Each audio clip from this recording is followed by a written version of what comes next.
그냥 다시 찾아올 수 있는 거. 넌 용돈도 안 주고 나 책임도 안 지니까 원래 내 자산이니까 내 다시 갖고 올게. 그런데 70살이 넘어서 법원에 다시 준재산 찾아오겠다고 법원에 소송 걸 수 있는 할머니들이 몇 명이나 될 것 같아요? 그냥 참고 사는 거예요. 참고, 속은 새카맣게 참고 사는 거야. 그러니까 가만히 보니까 만만한 게 나야, 나. 왜냐하면은 저 신부님한테 찾아가면 저 신부님은 나를 받아줄 것 같은 생각이 드는 거지. 그러니까 나한테 70살 넘은 분들이요, 전화해갖고요, 신부님, 사정 얘기 다 해요. 나 자식들한테 재산 주고 다 줬는데, 자식들 박사, 사업하고 잘 사는데, 나 찾아오지도 않는다고. 그런데 나 너무 멀쩡하다고. 나 아직도 건강하다고. 나 평창해갖고, 설거지도 할 수 있고, 빨래도 할 수 있고, 다 할 수 있다는 거예요. 청소도 할 수 있고. 그래서 나 신부님하고 같이 살고 싶다는 그런 분들 많아. 요즘, 나하고 살자는 여자가 너무 많아.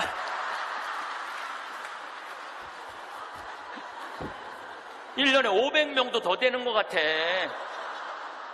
그래서 제가 그 편지들을요, 지금은 다 모아놔요. 왜 모아놓냐면 그 내용이 기가 막혀요. 내용이 내가 신부님 자식을 어떻게 키워서 어떻게 성공시키고 어떻게 재산을 물려줬는데 나한테 이럴 수가 있느냐고 그렇게 구구절절 편지 쓰는 분이 많아요.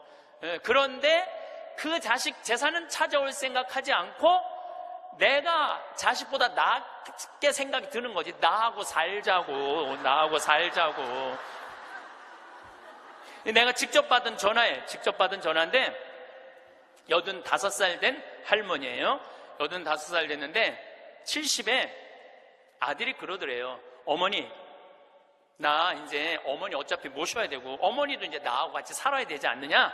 그러니까 나 5천만 원 있고 어머니 3억 있는데 그 돈 나한테 주면은 내가 아파트 분양 받아서 어머니 모시고 살겠다고. 자기는 5천만 원 투자하고 엄마는 3억 투자하고 자기가 모시고 살겠다고. 자기가 들어가서 사는 건데 말은 자기가 모시고 산다고. 근데 이 할머니가 이런 생각이 들었대요. 내가 살면 얼마나 사나? 아들이 아파트 얻겠다는데 그래서 그 3억을 주고 들어가서 살기 시작했대요. 여러분들, 나이를 먹어서 자식이 내 집에 들어와서 사는 거랑 내가 자식 집에 들어가서 사는 거는 하늘과 땅 차이예요. 하늘과 땅 차이예요. 만약에 자식이 들어와서 사는데 마음에 안 들잖아요? 나가라고 그러면 돼. 근데 만약에 내가 자식하고 같이 살겠다고 합쳤는데 자식이 너무 마음에 안 들어, 며느리가 너무 마음에 안 들어. 그리고 대개 80된 분들은 며느리가 몇 살쯤 되느냐면 60살쯤 돼요. 이 60살쯤 되는 며느리는 눈에 뵈는 게 없는 사람들이에요. 그럼 누가 나가야 돼? 80살짜리가 들고 나가야 돼요. 80살짜리가 나가야 돼요. 이게 현실이에요, 현실. 30살에서부터 60살들은 자기 인생이 없는 거예요. 근데 문제는 60살 때 30살 된 자식이 이렇게 말합니다. 엄마, 이제 엄마 인생 살아. 자기를 위해서 살아봤던 적이 없는데 내 인생을 살으라는 거야. 살 줄을 모르는데. 30살에서부터 60살은 뭐 해야 되는 나이냐면요, 자아실현해야 되는 나이야. 자아실현. 자아실현이라는 게 뭐예요? 자기의 능력을 쓰는. 오늘 물이 없는데 여기 물을 하나 갖다 놓으면 내가 이 물을 안 먹었으면 이 물은 자아실현하는 물이에요? 자아실현 안 하는 물이에요? 자아실현 안 하는 물이에요. 내가 먹어줘야지 자아실현이 되는 물이에요. 자아실현이 되는 물이에요. 여러분들이 샴푸를 하나 샀어. 그럼 샴푸를 사면은 그 샴푸를 한 방울까지 다 쓰면은 여러분들 기분 좋아요, 안 좋아요? 그 샴푸는 나한테 와서 자기 능력을 다 썼어요, 안 썼어요? 그럼 자아실현 한 거야, 안 하는 거예요? 자아실현 한 거죠. 내가 요즘 목욕 가방에 샴푸 하나 다니는데 요만큼 남았어. 그 짜서 쓸 때마다 기분이 너무 좋아요. 너 이제 자아실현 다 돼가는구나, 이제. 자기 능력 다 썼으니까. 우리 사제관에 개가 한 마리 있어요. 문수라는 개가 있는데 얘가요, 딱 사제관에 도착하면은요, 총알같이 튀어나와요, 자기 집에서. 그리고 요만한 개가 내 가슴까지 뛰어 올라와요. 그리고 놀라운 거는요, 얘가 사제관에 신부들이 오면 안 물고 안 짖어요. 근데 여자들만 오면은 잡아먹을 듯이 짖어요. 진짜로. 그리고 막 엉덩이고 허벅지고 다 깨물어요. 얘 자아실현 하는 게예요? 자아실현 안 하는 게예요? 자아실현 하는 게예요. 근데 우리나라 30살에서부터 60살 된 많은 분들은 자기 능력을 안 써요. 자기 능력을 안 쓰고 자식만을 위해서 살아요. 근데 60살에서부터 엄마 인생을 살려고 그러면은 자기 능력이 뭔지를 모르는데, 그러니까 사는 게 재미가 하나도 없는 거. 사는 게, 인생은요 재미있어야 돼, 의미가 있어야 돼. 이 두 가지가 같이 가야 돼. 한 3달 전에 아주 이쁘장한 여자아이가 저를 찾아왔어요. 공부도 굉장히 잘하는 아이예요. 공무원 시험을 보는데 계속 3번인가 4번 떨어진 거예요. 너무너무 좌절감, 우울증에 시달려 있는 아이예요. 예. 그래서 날 찾아왔어요. 내가 얘기했어요. 꼭 공무원을 해야 되냐? 꼭 좋은 회사를 가야 되냐? 그냥 내가 즐겁게 일하고 그냥 행복하게 살면 되지, 왜 그 힘든 목표를 세워놓고 계속 좌절감을 느끼느냐? 넌 좀 오늘을 좀 행복하게 살아라. 근데 이 친구가 며칠 전에 저한테 메시지 했어요. 신부님, 저 취직했어요. 너무너무 행복해요. 눈높이를 조금만 낮추면 우리는 지금 행복할 수 있는데 항상 나중에 행복하려고 눈높이를 너무 높여갖고 그것도 못하고 이것도 못하고 저것도 못하는 거예요. 그러니까 우리나라 애들 1살서부터 30살까지 안 행복해.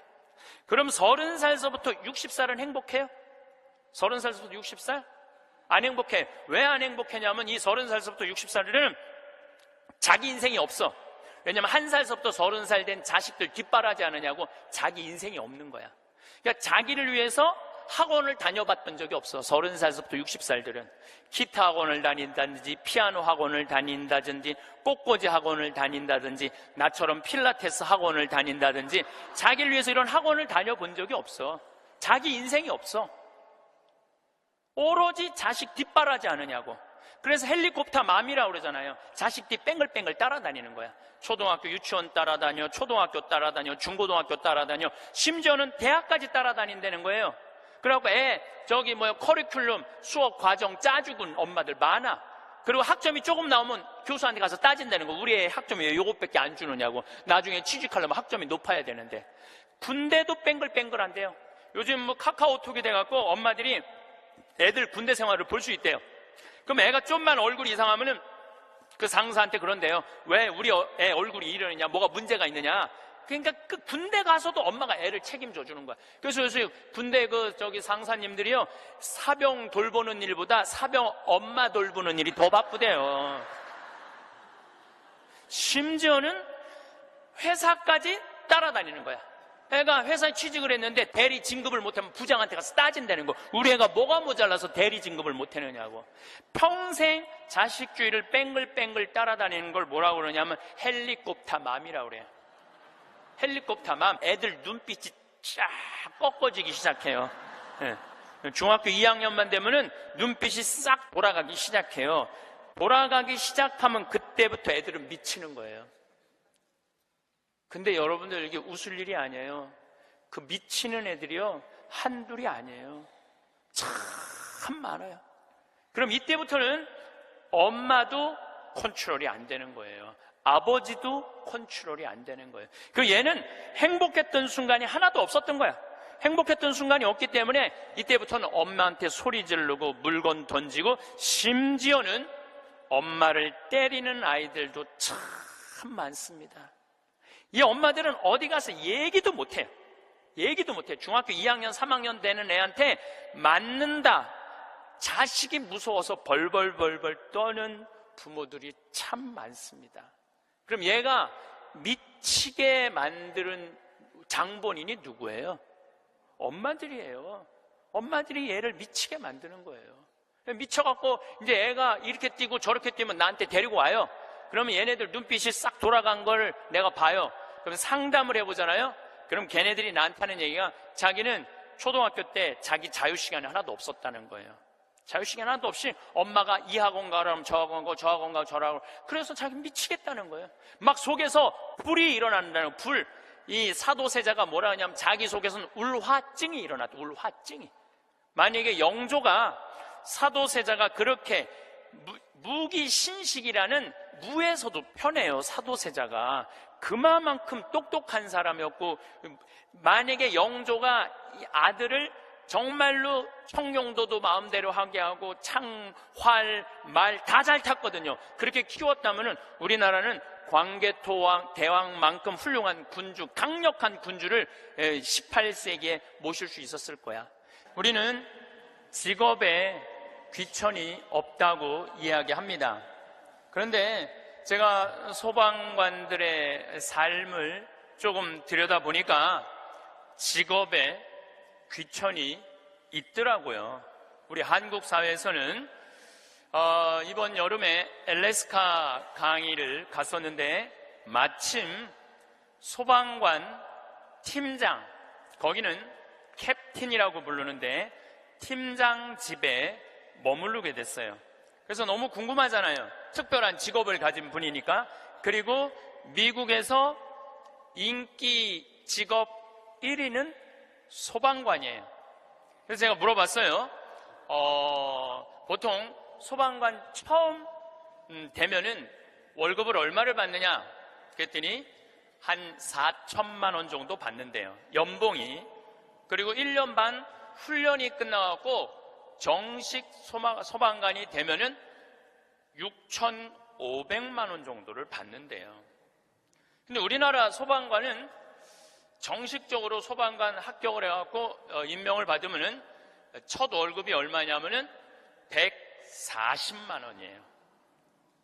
사람의 생명을 이렇게 건지는 소방관들이 연봉이 이런 거 저런 거 다 따져서 한 2,500, 많을 때는 3천만 원밖에 되지 않습니다. 우리 그 캡틴이라는 분은 은퇴를 하고 리타이어를 하고 다시 소방관으로 다시 재취직을 해갖고 미국은 그런 경우가 참 많아요. 일단 한번 은퇴하고 다시 그 자리로 가서 일하는 경우가 많아요.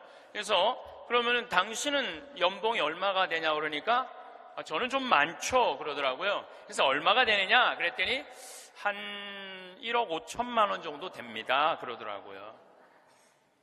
그러니까 미국에 가보면은요 소방관 월급이 팀장, 캡틴 정도 되면은 1억 5천만 원 정도 돼요. 그리고 뉴욕 경찰, 뉴욕에 강의 갔을 때 내가 그런 거 궁금해 하잖아요. 얼마나 받나.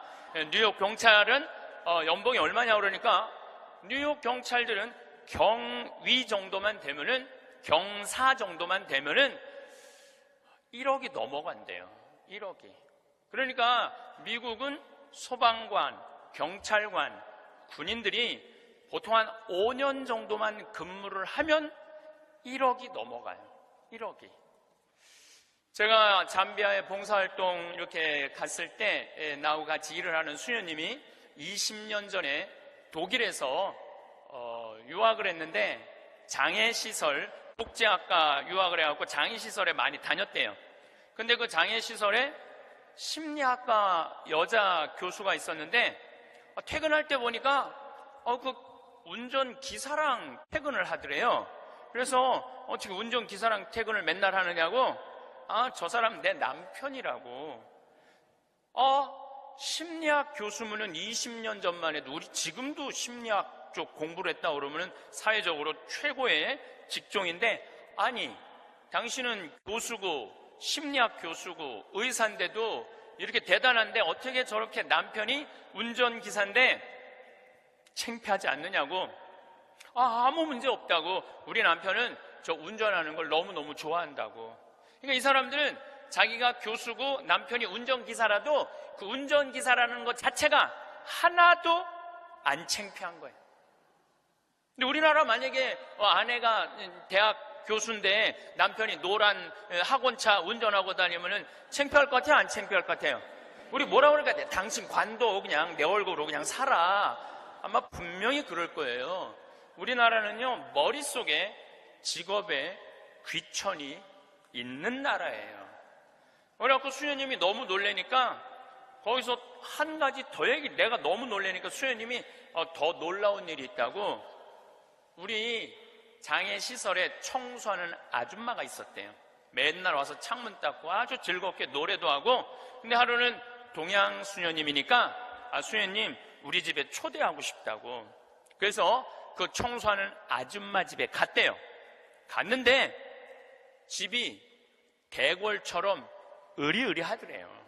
근데 딱 나오는데 그 집 청소하는 아줌마가 이런 대궐집에 청소하는 그 뒷방에 있나? 갔는데 그 청소하는 아줌마가 알아볼 수 없을 만큼 귀 부인의 옷을 입고 딱 나오더래요. 그래서 수녀님 너무 놀래갖고 어떻게 된 거냐고 그랬더니 나는 사실은 내 남편이 철도 청장이라고, 이 독일의 철도 청장인데 나는 청소하는 게 너무너무 즐거워서 내가 청소하러 가는 거라고.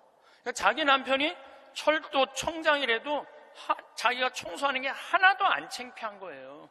우리나라 지금 철도 청장 부인이 지금 무슨 동방자애 학교 가갖고 청소하고 앉아있다고 그러면 그 월급 다 받는데, 그래갖고 그 월급 받아갖고 그 부인은 어떻게 하느냐 하면은 기부를 한대, 도네이션을 한대요. 자기 너무너무 즐겁다고. 그러니까 직업에 귀천이 없어요. 우리 알래스카에서 내가 한 일주일 동안 그 집에서 지냈는데, 이 캡틴은 요트가 있어요, 집에. 요트. 그리고 그 캠핑카 있죠? 차 안에 침대도 있고 음식도 해 먹을 수 있는 캠핑카도 있고. 그래서 나하고 동갑이에요. 또 그 친구가 신부님 여행 가자 그래서 정말로 요트도 타보고 캠핑카도 타보고, 우리나라의 소방장 정도, 팀장 정도인데 그렇게 행복하게 잘 살고 있더라고요. 근데 우리나라 사람들 머릿속에는 행복의 등식이 뭐냐면은 1등, 서울대, 판검사, 행정고시 봐갖고 사무관, 국회의원. 이게 행복의 공식이야. 그래서 막 청소를 한다든가 소방관을 한다든가 경찰관을 한다든가 그런 거 들떨어진 애들이 하는 거라고 생각을 하고 있는 거야. 그리고 실질적으로 월급도 어떻게? 아주 적고, 우리나라 국회의원들은 1년에 월급이 한 1억 한 3천만 원 정도 돼요. 1억 3. 그런데 뭐 보좌관 또 뭐 운전기사 뭐 다 하면 한 국회의원이 얼마를 쓰냐면 7억을 써요. 7억을 써요. 한 국회의원들이 어마어마하게 쓰는 거죠. 그런데 1000을 기준으로 하면 노르웨이 국회의원들은 일을 1000개를 하면은 우리나라 국회의원들은 그렇게 많은 돈을 벌고도 105개 정도밖에 안 한대요. 그러니까 우리나라의 최고 슈퍼 갑질은요, 조연아 부사장이 아니라 국회의원들이 슈퍼 갑질을 하고 있는 거예요. 돈은 돈대로 벌고 일은 하지 않는 거죠. 그래도 오늘 국회 내년 예산안 통과한 거 보니까 마음이 좀 편하네요. 몇 년 동안 제 나라에 통과한 적이 없거든요. 오늘은 내가 아침에 뉴스를 보고 그래도 밥 먹을 자격이 있구나 이런 생각이 들었어요. 오늘은. 근데 여러분들, 앞으로 우리나라는 공부 잘한다고 행복한 시대는 갑니다. 이제 제가 왜 그런 시대가 가는지 말씀을 드릴게요. 10년 전만 해도 우리나라는 대학 입학생이 1년에 60만 명이었어요. 60만 명. 근데 2020년에는 대학 입학생들이 1년에 몇 명이냐면 30만 명으로 줄어들어요. 그러면 지금 우리나라 대학이 한 400개 되는데 2020년부터는 대학이 어떻게 줄어들 것 같아요? 300개, 200개 줄어들어요. 그럼 공부 잘해갖고 교수 한 분들 다 어디 갈 것 같아요? 다 실직자 돼요. 그러니까 이놈의 새끼야 공부 열심히 해, 너 공부해야지 먹고 살아, 이런 시대는 끝나요.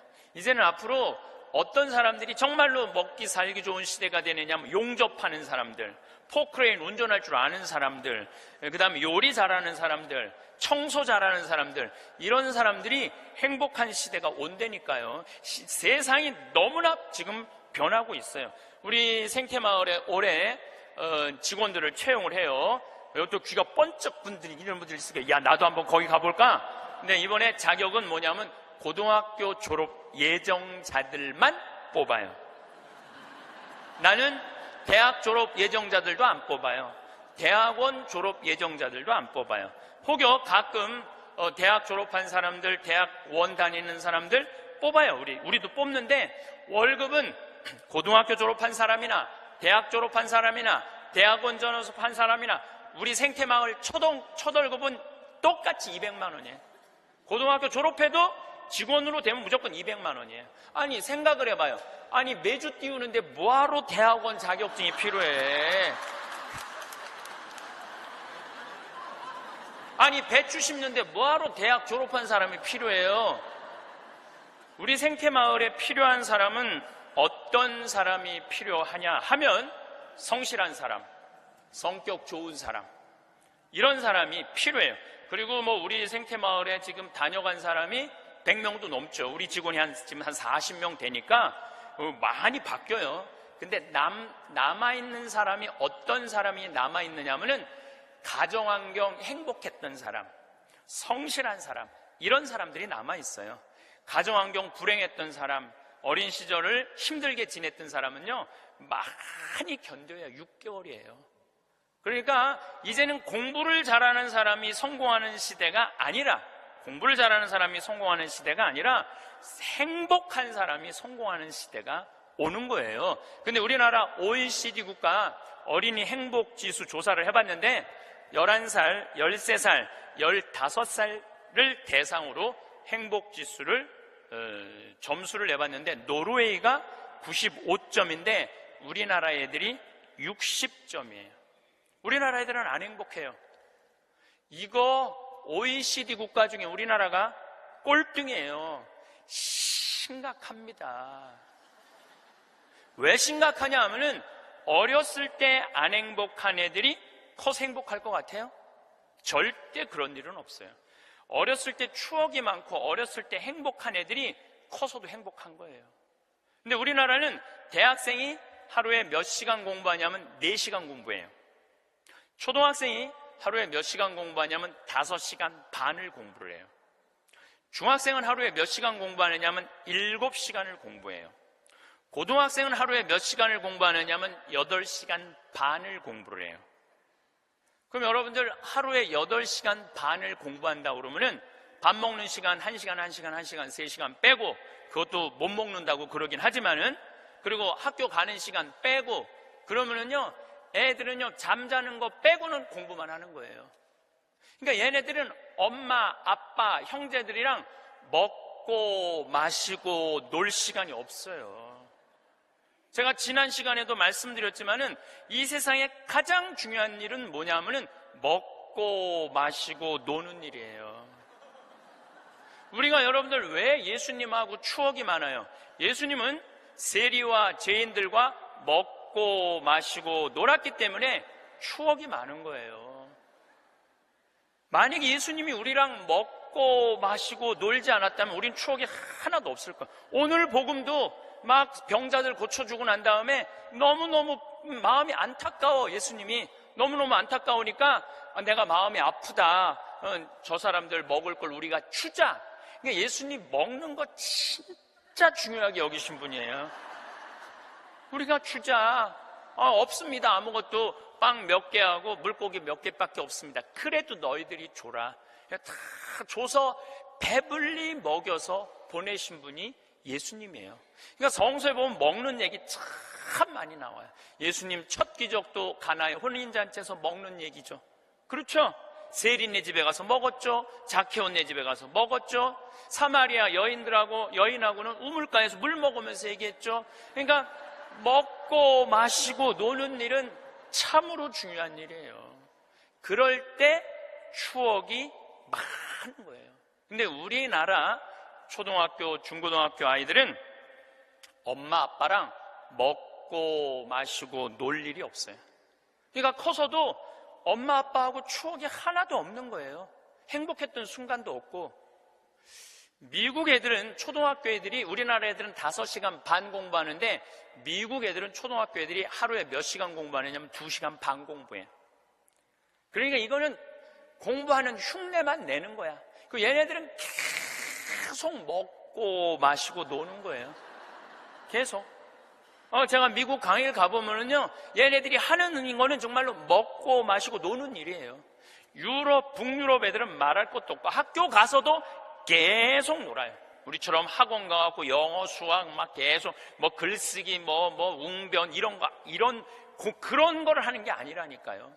그런데 놀랍게도 핀란드, 고등학생은 하루에 4시간 공부하는데 우리나라 애들은 하루에 8시간 반을 공부를 해요. 그런데 수학 점수가 핀란드 애들은 544점이고 우리나라 애들은 542점이에요. 4시간 공부하는 애들하고 8시간 반 공부하는 애들하고 수학 시험을 보는데 누가 더 잘 보느냐면은 핀란드 애들이 훨씬 잘 본다는 거예요. 이게 무슨 얘기냐면 여러분들이 자녀들 학원 보내는 거 다 쓸데없는 데다 보내고 있는 거예요. 그 시간에 애들이 학원 가서 뭐 할 것 같아요? 휴대폰 갖고요 게임하고 친구들하고 노는 거예요. 그 시간에 애들 학원 가 있다고 여러분들이 그걸 교육이라고 생각하는 이 대한민국이 불행한 거죠. 그 시간에 엄마 아빠랑 맛있는 음식 만들어 먹고 손잡고 소풍 다니고 눈 바라보고 같이 놀았다면은 걔네들은 건강하게 살았을 거예요. 근데 엄마 아빠하고 그랬던 적이 하나도 없어. 여러분들 사람이 커서요 어렸을 때 가장 기억에 많이 남는 게 뭔지 아세요? 엄마가 맛있는 음식 해줬던 거. 이게 가장 기억에 많이 남는데요. 그리고 가장 행복했던 순간이 뭔지 아세요? 엄마가 맛있는 거 해준 거 너무 맛있게 먹은 거. 그게 가장 행복한 순간이래요. 근데 우리나라 대한민국의 청소년들은 엄마가 맛있는 거 해준 거 먹은 기억이 없어요. 학교 다니느냐고. 그러니까 애들이 행복하지 않은 거죠. 애들은 그냥 서울대학 가야 되니까 경쟁을 해야 돼. 서울대학 가야 돼. 놀 시간이 어딨어. 여러분들 토끼와 거북이 얘기 아세요? 이거 참 웃기지도 않는 얘기 여러분들이 알고 있는 거예요. 왜냐하면 토끼하고 거북이하고 시합을 했는데 어떻게 거북이가 이겨요? 말도 안 되잖아요. 말도 안 되는 얘기예요. 어떻게 거북이가 이겨요? 이렇게 발바닥도 땅바닥에 있고 이렇게 가는 거북이가 그냥 뛰어다니는 토끼를 어떻게 이겨요? 2000년 전 이소부화 얘기예요. 그러니까 2000년 동안 사람들은 거북이가 빠른 줄 알고 있어, 사람들은. 근데 요즘 새로운 일이 벌어졌어요. 그 후손 토끼가 생각해보니까 너무 자존심 상하는 거야. 이 빠른 우리가 거북이한테 진다는 걸 모든 사람들이 알고 있다는 게 너무 웃기잖아요. 그래갖고 토끼가 거북이한테 도전장을 내요. 다시 시합하자. 2차전을 벌이자. 2차전을 벌이자. 그래갖고 거북이가 생각해보니까 니네들은 토끼들은 막 뛰어야 되기 때문에 심장이 너무 빨리 뛰기 때문에 쉬어야 돼. 그래서 얘네들은 반드시 뭐가 필요하냐면 토끼 잠이 필요해요. 토끼 잠을 자야 돼, 얘네들은. 그러니까 거북이는 믿는 구석이 있어. 너 또 토끼 잠 잘 거니까 시합해도 우리가 분명히 이길 것이다. 그래도 거북이가 생각해보니까 그래도 준비를 해야 될 것 같아. 그래서 거북이도 어떤 준비를 하냐면은 나도 토끼처럼 뒷다리를 똑바로 세우는 훈련을 이제 하기 시작한 거예요. 뒷다리를 세워갖고 내가 빨리 좀 가야 되겠다. 뒷다리. 그리고 생각해보니까 거북이한테 최고 치명은 뭐냐면 두꺼운 등딱지야. 그래서 등딱지를 가볍게 갈기 시작했어요. 병원 다니면서 나 좀 갈아줘라. 이거 좀 가볍게. 그래갖고 준비를 충분히 했어요. 드디어 2차전이 시작이 됐어요. 아니나 달라 토끼가 총알같이 뛰어나갔죠. 근데 거북이는 뒷다리를 이제 세워놨으니까 거북이도 만만치 않잖아요. 쫙 가면서 믿는 구석이 있어서 어떤 믿는 구석이 있었느냐면은 이제 분명히 저 나무 밑에서는 토끼 잠을 잘 것이다. 그래갖고 토끼가 딱 보니까 역시 멀리서 지가 뒷다리를 세워봤자지. 그래갖고 쫙 오는데 자도 될 것 같아. 딱 잠을 자면서 내가 1시간만 자야지, 2시간 잘 거, 1시간만 자야지. 그런데 이제 거북이는 지나갔어. 지나가면서 네가 그러면 그렇지, 네가 토끼가 토끼 잠을 자야지. 딱 어느 정도 중간까지 갔는데 토끼가 깨어난 거예요. 2시간 잘 거 1시간 훈련을 열심히 했으니까 1시간 만에 딱 깨어나갖고 거의 결승점 도달점에 총알같이 토끼가 지나간 거예요. 그리고 거북이가 가다 보니까 토끼가 지나간 거예요. 그래서 이제 토끼가 이 불명예를 씻었어요. 드디어 이제 모든 이 짐승계에는 드디어 토끼가 이겼댄다. 걔가 토끼잠을 줄여갖고 그 거북이를 이겼댄다. 근데 이제 누가 슬프기 시작했느냐면 거북이가 슬프기 시작했어요. 내가 지다니, 이건 있을 수 없는 일이다. 내가 2000년 동안 거북이의 그 성실성 하나로 거북이가 토끼를 이겼다고 모든 세상에 다 알고 있는데 내가 이게 지다니, 이건 있을 수 없는 일이다. 절치부심한 거북이가 다시 토끼한테 도전장을 냈어요. 한 번 더 붙자. 3세판이다. 3세판. 한 번 더 붙자. 토끼가 그래? 뭐 그러면은 귀양, 내가 명예를 씻으려면 완전히 씻어야 되니까 한 번 더 붙자. 이번에 거북이는 아무리 생각해도 뒷다리 갖고는 안 될 것 같아. 앞다리까지 세우는 훈련을 한 거야. 이거를 이렇게 똑바로 세우는 훈련을 한 거야. 그래갖고 정말 피나는 훈련을 해갖고 근육을 다 세웠어요. 그리고 생각해보니까 이 등딱지는 갈아서 될 게 아닌 것 같아. 현대 세계가 왔으니까 우주 비행선에 쓰는 아주 가벼운 합금판 뚜껑이 있다는 얘기를 듣고 그걸 가갖고 갈았어요. 이제 이 뚜껑을 너무너무 가볍게. 토끼 못지않게 이제 이 속력이 났어요. 근데 거북이가 아무리 생각해도 그거 갖고 안 될 것 같아. 그래서 마지막 한 수를 가지고 있었어요.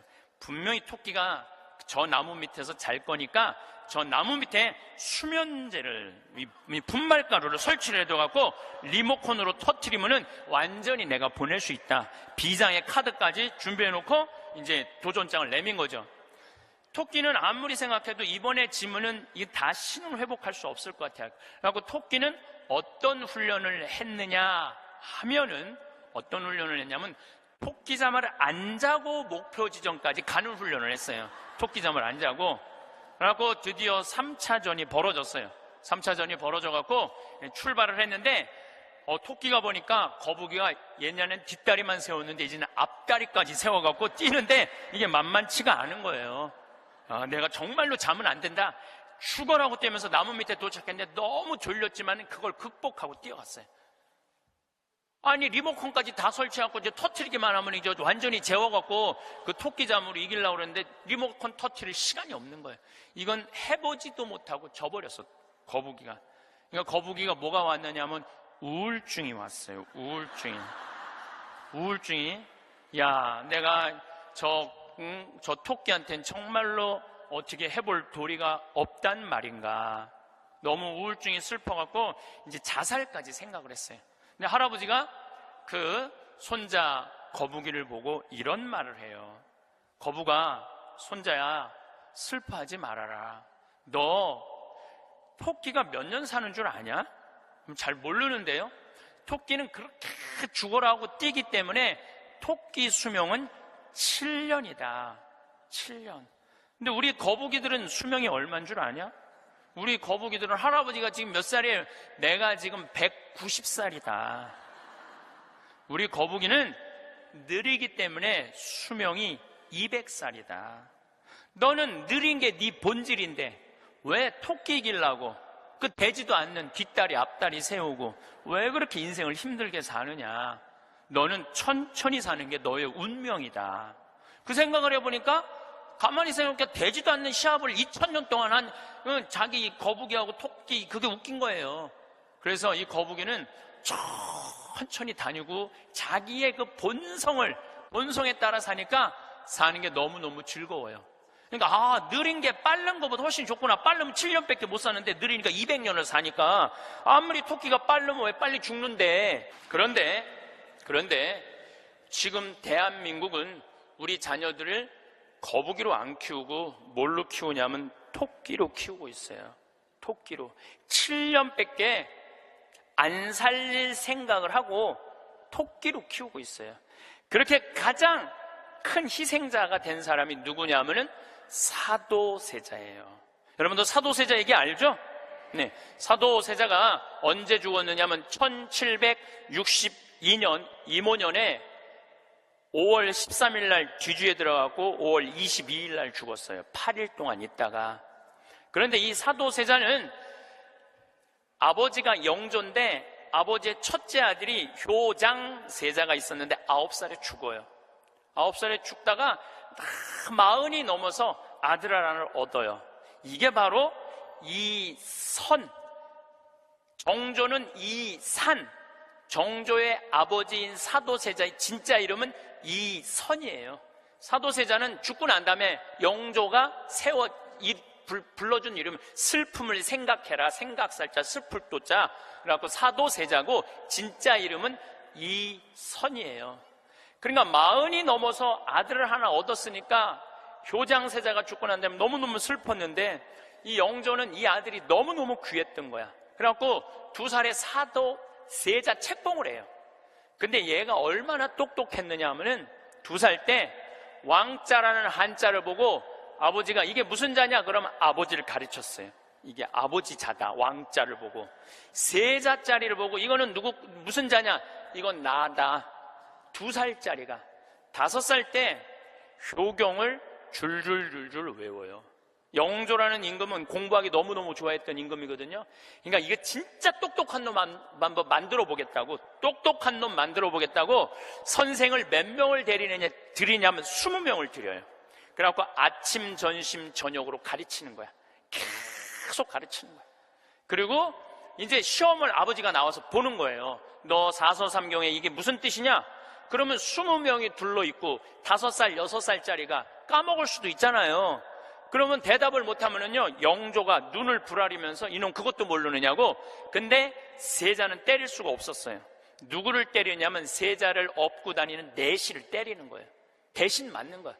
그러니까 여러분들 어린아이가 생각을 해봐요. 내가 문제 하나 못 맞히면은 저 내시들이 두들겨 맞으니 얼마나 이 스트레스를 많이 받아요. 그런데 7살, 10살 때는 칼싸움 하는 거 좋아하잖아요. 저도 어렸을 때 맨날 산에 가갖고 나무 잘라갖고 맨날 칼싸움 해갖고 여기 맨날 여기 찢어지고 그랬던 기억나요.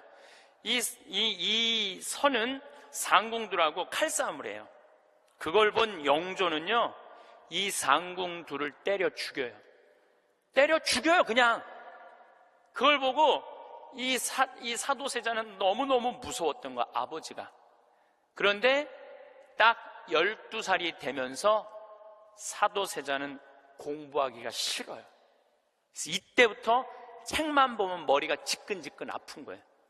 그러니까 조기 교육의 최고의 희생자는 누구냐면은 사도세자예요.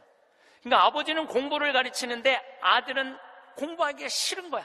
그리고 얘가 키가 엄청나게 커요. 사도세자가 세자 그래갖고 나만큼 조그만 줄 아는데 키가 1m 막 80대고 청룡도를 휘두를 정도로 힘이 좋았다는 거. 관우가 청룡도를 휘두르고 그랬다는 거예요. 말도 잘 차고 화살도 잘 쏘고. 근데 아버지는 그게 너무너무 싫었던 거야. 그렇게 하는 게. 그래서 아버지하고 점점 갈등을 일으키면서 광증에 시달려요. 미쳐갖고 나중에는 마지막에 자기가 데리고 있었던 시종들 100명을 죽여요. 마음에 안 들면 칼로 쳐 죽이는 거예요. 나중에 무당하고도 살고 비구니 스님하고도 살고 도저히 아버지가 컨트롤할 수 없을 정도로. 엄마도 해경궁 홍씨도 자기 남편을 컨트롤할 수 없어요. 그래서 결국은 죽일 수밖에 없었던 거예요. 이게 사도세자의 슬픔이에요.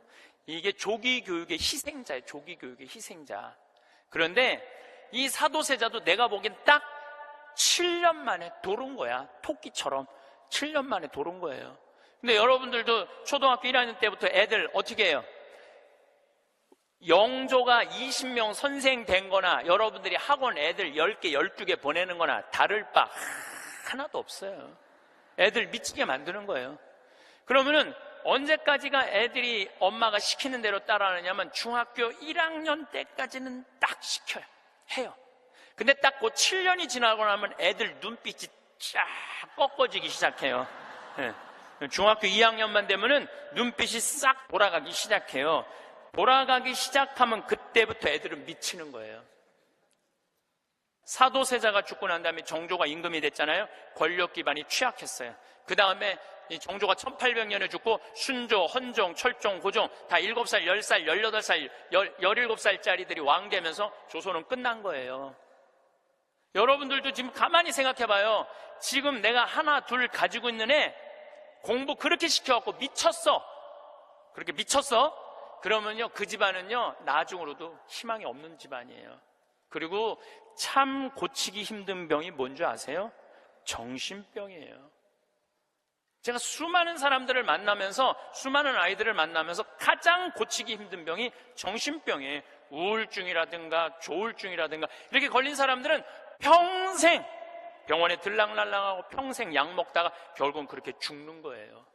근데 자기 자식을 뒤주에 가둬서 죽이지는 않지만, 여기 있는 분들 중에 뒤주에 가둬서 죽일 사람은 없지만은 그렇게 미치게 만드는 부모들이 참 많다는 거예요. 미치게 만드는 거예요. 그놈의 1등 병 때문에. 여러분들 초등학교 때 막 뛰어노는 애 중에 미치는 애들은 없어요. 초등학교 때 막 엄마 아빠랑 같이 뛰어놀고 들로 산으로 뭐 친구들하고 어울리고 엄마 아빠하고 먹고 마시고 논 아이들 중에 미치는 애들은 없어요.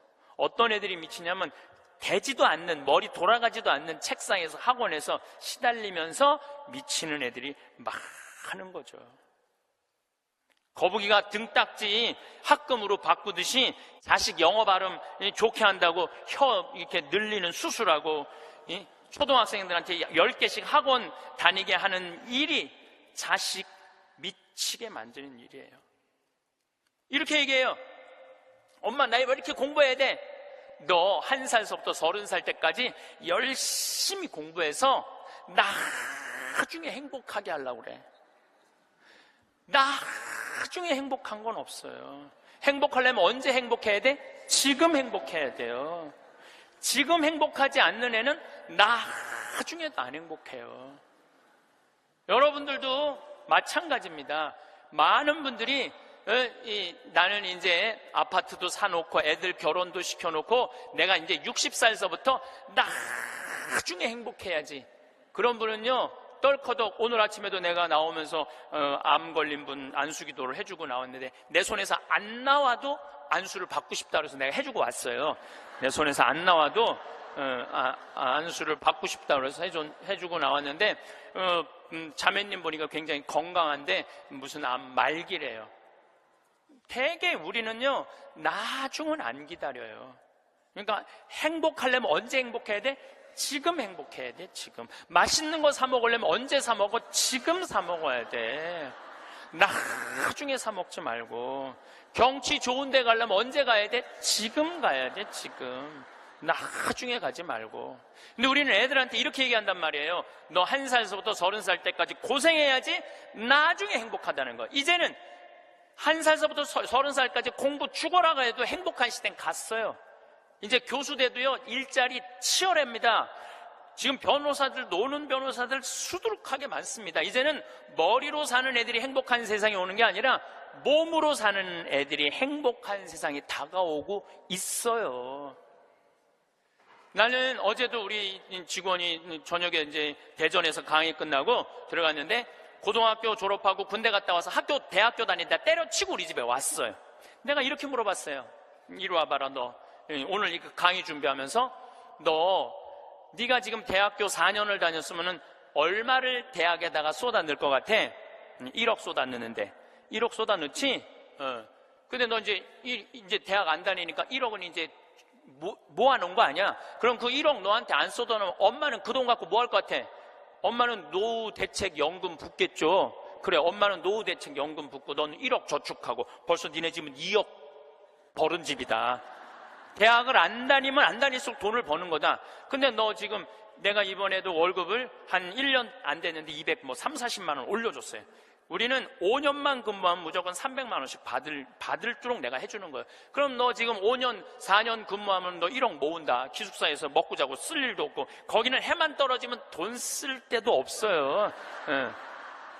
너 그러면은 4년 동안 딴짓 안 하고 착실히 돈 벌으면 너 1억 버는 거야. 그럼 넌 30 전에 2억짜리 아파트 살 수 있는 거야.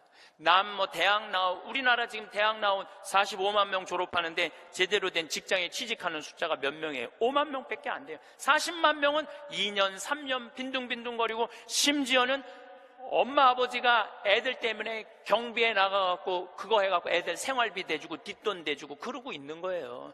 그러니까 지금 여러분들 지금 대한민국에서 없애버려야 되는 건 내가 보기엔 대학이야.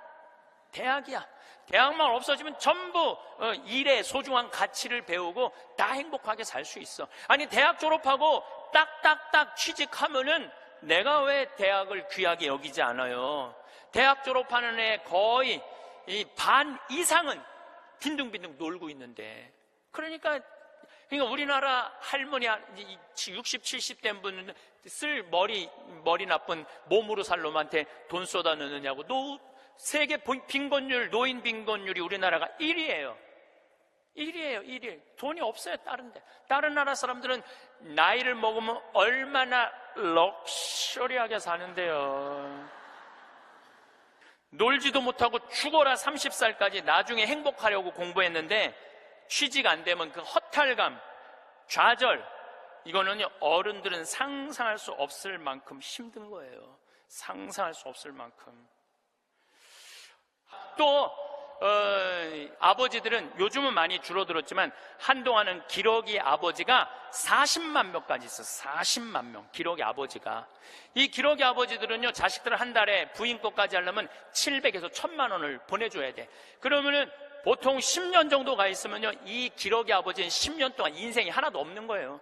자식도 없고 아내도 없고 돈도 없는데 뭐 돈만 버는 기계로 사는 거야. 그러니까 자기 인생을 못 사는 거. 30살에서부터 60살들은 자기 인생이 없는 거예요.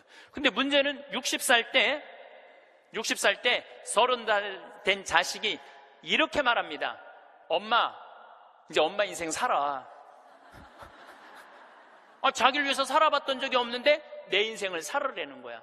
살 줄을 모르는데. 30살에서부터 60살은 뭐 해야 되는 나이냐면요, 자아실현해야 되는 나이야.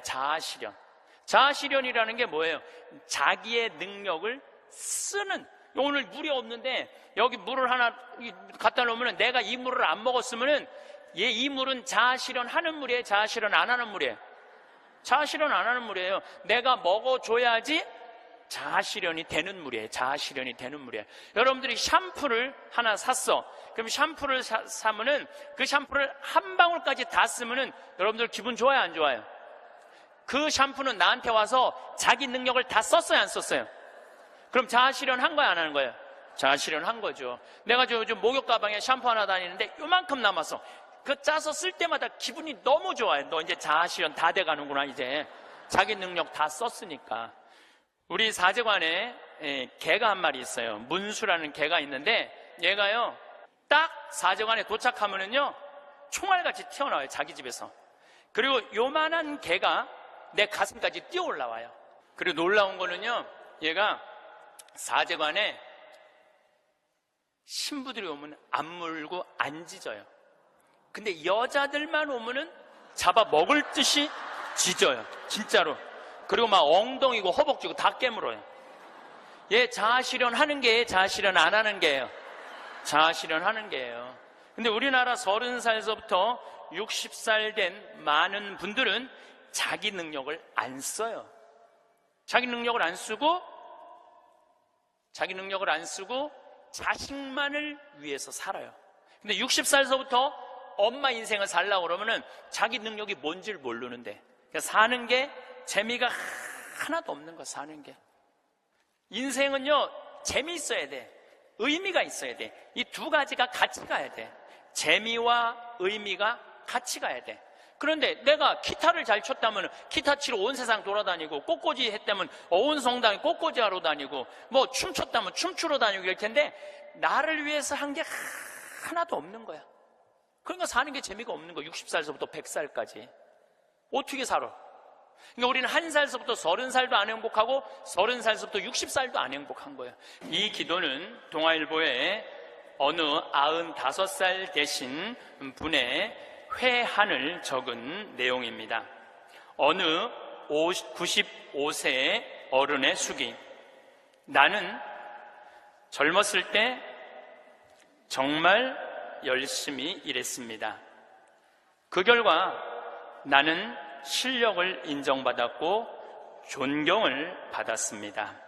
그 덕에 65세 때 당당한 은퇴를 할 수 있었죠.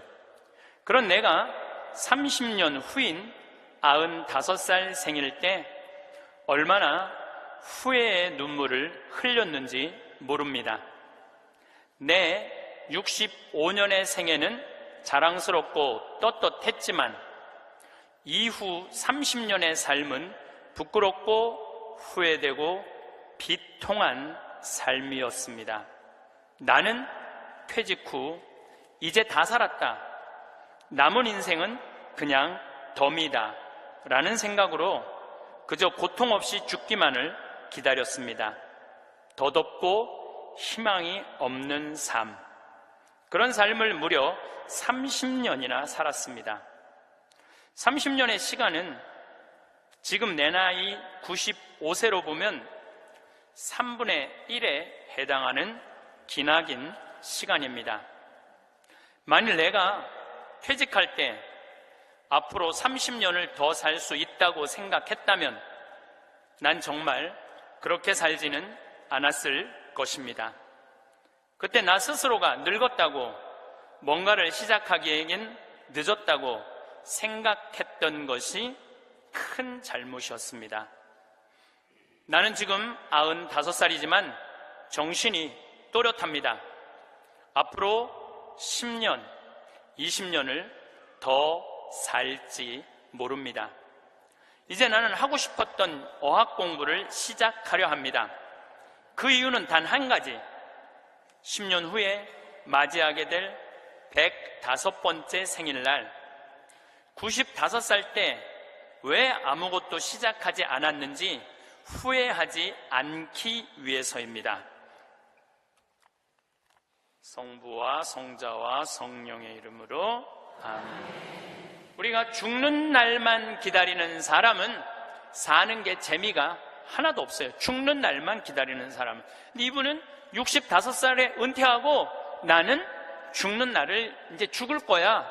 그리고 몇 년 동안 죽는 날을 기다렸느냐면 30년 동안 죽는 날을 기다린 거야. 95살까지. 그러니까 30년 동안 돌아보니까 그 30년이 너무나 멀쩡했거든.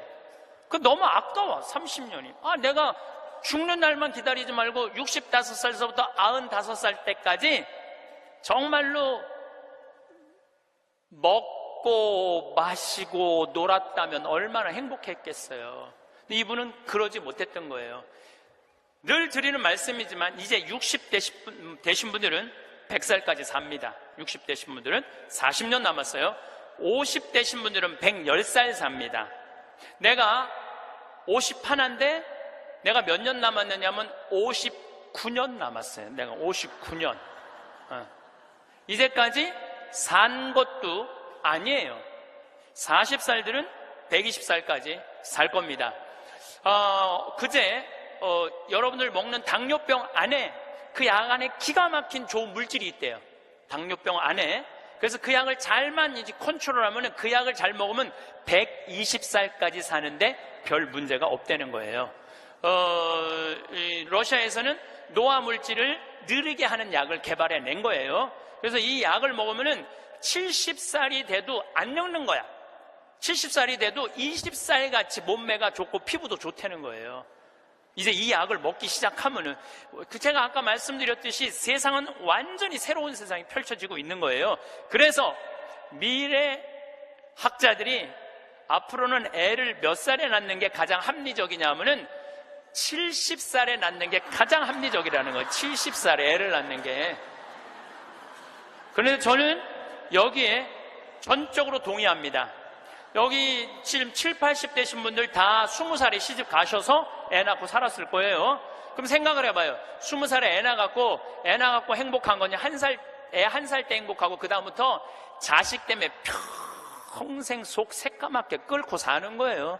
여기 있는 분들 말을 안 해서 그렇지 얘기해보면은요, 지금 평생 자식 때문에 속 썩고 사는 분들 많을 거예요. 생각을 해봐라. 그럼 내가 100살까지 살면은 20살서부터 100살까지 80년 동안 자식 때문에 속 썩고 사는 게 나아요? 아니면은 늙음하게 70에 나가고 한 30년 보다가 죽는 게 나아요? 어느 게 나아요? 어느 게 나아요? 늙음하게 자식 보다가 죽는 게 훨씬 나은 거예요. 저는 그래서 70에 애 낳는 게 좋다고 생각이 들어요. 70에 애 낳는 게. 4년 전에 우리나라가 100살 이상이 1,800명이었어요. 여자가 1,700명, 남자가 100명이에요, 100명. 여자들이요, 안 죽어요, 여자들이, 이상하게. 그런데 작년에 우리나라가 100살 이상이 몇 명이냐면은 15,000명이에요, 15,000명. 이제는 제가 보기엔 총알같이 이제 100살 이상이 50만 명, 100만 명 시대도 온다는 거예요. 100살 이상이. 근데 80살까지는 괜찮아요. 오래는 데도 있고 갈 때도 있고. 근데 80살이 넘으면은 갈 때도 없고 올 때도 없어요. 80살이 넘으면은. 그러니까 80살 넘는 분들 대부분은 어떻게 사느냐 하면은 뒷방에 앉아갖고 하루 종일 앉아있는 거. 뒷방에 앉아갖고. 그럼 뒷방에 하루 종일 앉아있는 분들 웃을 것 같아, 안 웃을 것 같아? 안 웃어요. 웃을 일이 있어요. 혼자 하하하 하고 뭐 방에서 뭐 하고 그렇게 웃어요? 안 웃어요. 그러니까 하루 종일 한 번도 안 웃는 건 문제도 아니야. 일주일 내내 한 번도 안 웃어요. 일주일 내내 한 번도 안 웃는 건 문제도 아니야. 80살에서부터 90살까지 10년 동안 한 번도 안 웃고 사는 할머니들 많아요. 그런 할머니들은 90살 때 보면 얼굴이 어떤 줄 알아요? 이러고 산다니까. 그러면은 80살 넘어서서 웃고 살려면 어떻게 해야 되느냐? 해만 뜨면 집을 나가야 돼요. 해만 뜨면 집을 나가야 돼요. 해만 뜨면 집을 나가서 경복궁을 가든 덕수궁을 가든 창덕궁을 가든 온양온천을 가든 파리를 가든 뉴욕을 가든 어디야 이스라엘을 가든 돌아다녀야 돼. 이렇게 돌아다닐 수 있을 때까지 돌아다니는 할머니들은 죽을 때 어떻게 죽는지 알아요? 지쳐서 죽는다니까. 지쳐서. 95살 때쯤에 나는 힘들어서 도저히 못 살겠다, 나는 이제 죽어야 되겠다 라고 지쳐서 죽는다니까. 죽을 땐 지쳐서 죽어야 돼요. 근데 어떤 분이 자기도 미치냐면 자식도 미치게 하는 분이 어떤 분이냐면은 80살에서부터 90살까지 돈 쓰는 거 무서워갖고 한 번도 바깥에 안 나가는 사람들. 이런 사람들은 10년 동안 안 움직이면요 허벅지에 뼈밖에 없어요. 근육이 하나도 없어요. 이분들은 90살에 할 수 있는 일은 딱 한 가지예요. 누워서 똥오줌 싸는 거예요. 90살에 똥오줌을 싸기 시작하면요 삶의 질은 완전히 바닥으로 떨어지는 거예요. 싸는 본인도 힘들고 치는 자식들도 힘든 거예요. 생각을 해봐요, 여러분들. 90살이 싸는 똥이랑 1살이 싸는 똥이 같아? 이건 달라요. 1살이 싸는 똥은 향이라도 나지. 향이라도 나요. 90살이 싸는 똥은 서로 못 견디는 거예요. 여러분들이 자식한테 줄 수 있는 최고의 선물은 뭔 줄 아세요? 내 발로 마지막까지 화장실 가 주는 게 자식한테 줄 수 있는 마지막 선물이에요. 그러려면 어떻게 해야 돼? 나가야 돼. 무조건 돌아다녀야 돼요. 무슨 돈으로? 집 잡혀서 돌아다녀요. 집 잡혀서 돌아다니세요. 자식한테 물려줄 생각하지 말고. 여러분들이 만약에 70살에 다 살았다고 생각하고 자식들한테 재산을 물려주는 순간 여러분들은 자식 잃어버리고 재산 잃어버리고 인생 잃어버리는 거예요. 여러분들 70살에 자식들한테 재산 주면은 자식이 계속 찾아오고 용돈 주고 찾아와요, 안 찾아와요?